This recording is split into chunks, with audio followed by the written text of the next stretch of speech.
નમસ્કાર વિદ્યાર્થી મિત્રો, હું શૈલેષ હાર્દિક સ્વાગત કરું છું.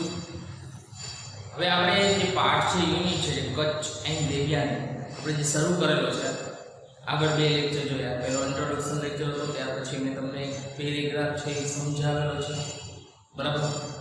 આજે એના પછીનો જે પેરેગ્રાફ છે હું તમને સમજાવું, ખાસ ધ્યાન રાખજો, બરાબર. અને તમને આના પહેલા જે સ્પેલિંગ મોકલવામાં આવે છે તે ખાસ કરજો, કારણ કે સ્પેલિંગ આવડશે તો ભાષાંતરમાં વાંધો આવશે નહીં. એટલે આ બધી બાબતોનું ખાસ ધ્યાન રાખજો. ઓકે, ચલો સ્ટાર્ટ કરીએ છીએ. અહીં શું છે? ઇન ધેર ફાઇટ, એટલે દેવો અને દાનવો બે એકબીજા સાથે ઝઘડતા હતા, બરાબર. એટલે શું છે? In their fight with the devs, કે દેવો સાથેની લડાઈમાં the asurs has an advantage. Advantage એટલે શું થાય? ફાયદો. કે દાનવોને એક ફાયદો હતો. શું ફાયદો હતો?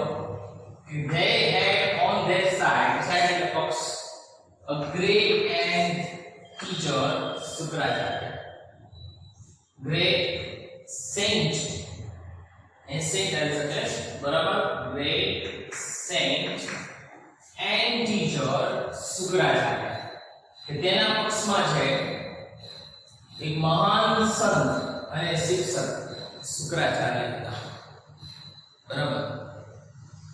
Who knew the mantra of magic formula?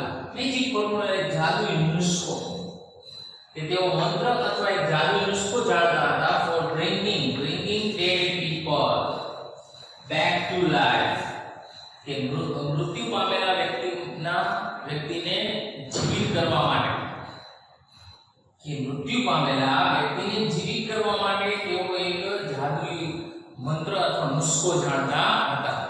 એટલે શુક્રાચાર્ય છે એના પાસે એક વિદ્યા હતી જેનું નામ સંજીવની વિદ્યા, જે દેવો પાસે નથી. ટૂંકમાં બૃહસ્પતિ જે દેવોના ગુરુ હતા અને શુક્રાચાર્ય કે જે દાનવોના ગુરુ હતા. હવે દાનવોના ગુરુ પાસે છે જે શુક્રાચાર્ય હતા એ મેજિક ફોર્મ્યુલા જાણતા હતા. એટલે એક ફાયદો હતો, કારણ કે માની લો યુદ્ધ થાય, લડાઈ થાય, જેટલા દાનવો મરી જાય વળી પાછા શું કરે છે? સજીવન કરી નાખે. તો આ રીતે ચાલતું, બરાબર. એટલે દાનવોના પક્ષમાં એક ફાયદો હતો. એ ફાયદો શું હતો? એના પક્ષમાં શુક્રાચાર્ય હતા. He restored, restore કરવું એટલે પુનર્જીવિત કરવું.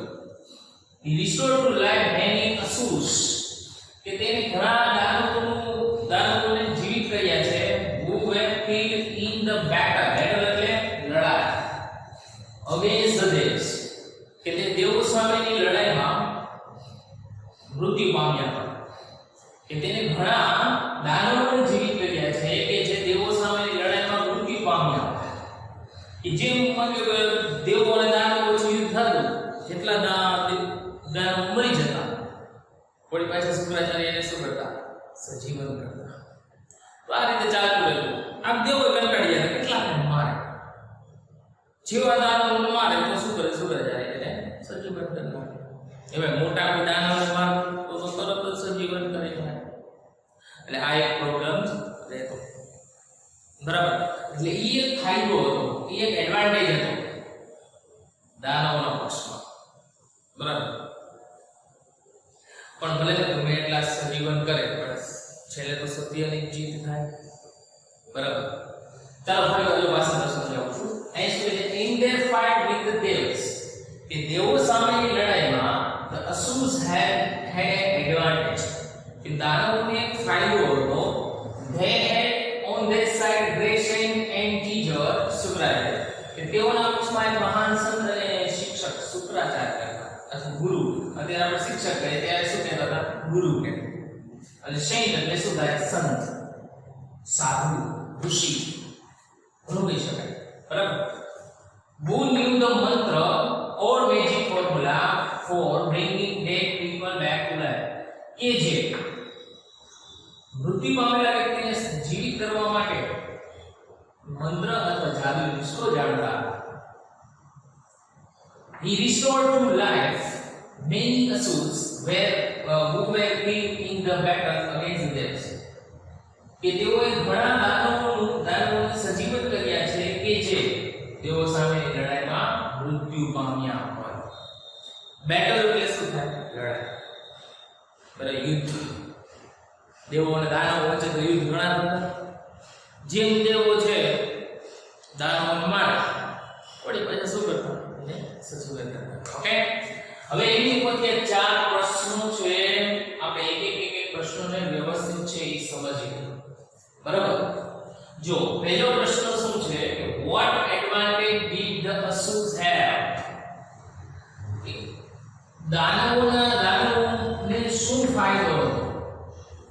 તો અહીં લખ્યું છે કે તેઓના પક્ષમાં એક મહાન ગુરુ અને સંત શુક્રાચાર્ય હતા. ગુરુયુદ્ધ મંત્ર ઓર મેજિક અથવા અહીંથી સ્ટાર્ટ પણ કરી શકો કે તેને ઘણા બધા દાનવોને જીવિત કર્યા છે કે જે દેવો સામે લડાઈમાં મૃત્યુ પામ્યા હતા.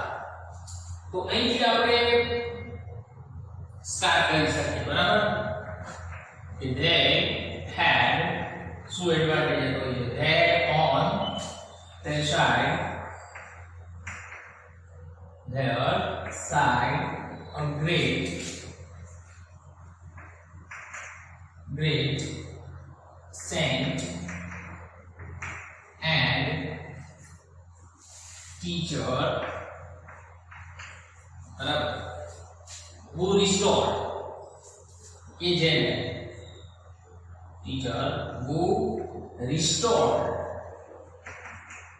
who restored પુનર્જીવિત કર્યું,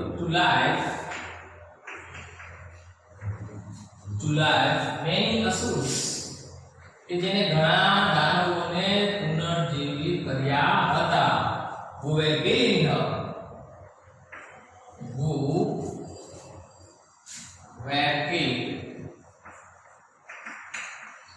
who were killed in the battles against the Danes. Killed in the battles, કે જે લડાઈમાં મૃત્યુ પામ્યા હતા against the Danes. against the Danes, કે તેઓ સામે લડાઈમાં કે જેઓ મૃત્યુ પામ્યા હતા. તો આ એનો એડવાન્ટેજ હતો, ફાયદો હતો કે તેઓના પક્ષમાં કોણ હતું? બરાબર, શુક્રાચાર્ય હતા. અને કે જેઓ એના પક્ષમાં એક મહાન સંત અને સાધુ શુક્રાચાર્ય હતા કે જે તેઓ અસુરોને જીવિત કરતા કે જે લડાઈમાં મૃત્યુ પામ્યા. એના પછીનો પ્રશ્ન છે what did Shukracharya know? Shukracharya શું જાણતા હતા? અહીં પ્રશ્નનો જવાબ છે who knew the mantra or magic formula for bringing dead people back to life. આપણો આન્સર આવશે. તો આપણે લખીશું કે શુક્રાચાર્ય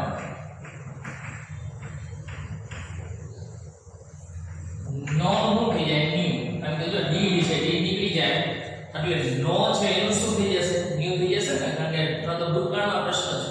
તો જવાબ પણ શેમાં આપવાનો છે? આપણે સદા ભૂતકાળમાં. ન્યુ ક્યાંથી છે? ધ મંત્ર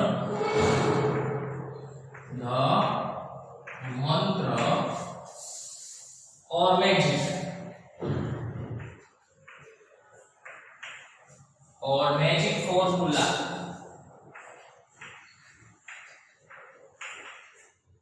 for bringing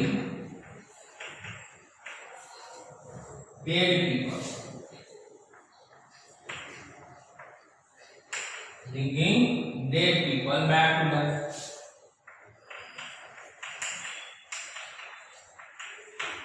Yes, the answer also. Okay. Who was Shukracharya? અહીંથી લખી શકાય શુક્રાચાર્ય કોણ હતા? શુક્રાચાર્ય એક મહાન સંત અને ગુરુ હતા. हम લખી શકીએ શુક્રાચાર્ય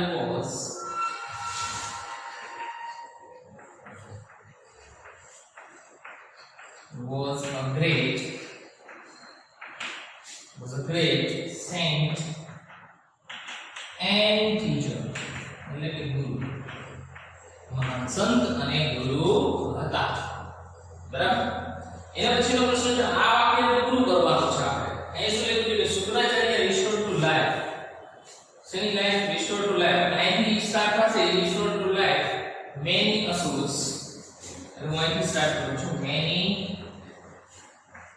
અસુસ બરાબર, who were killed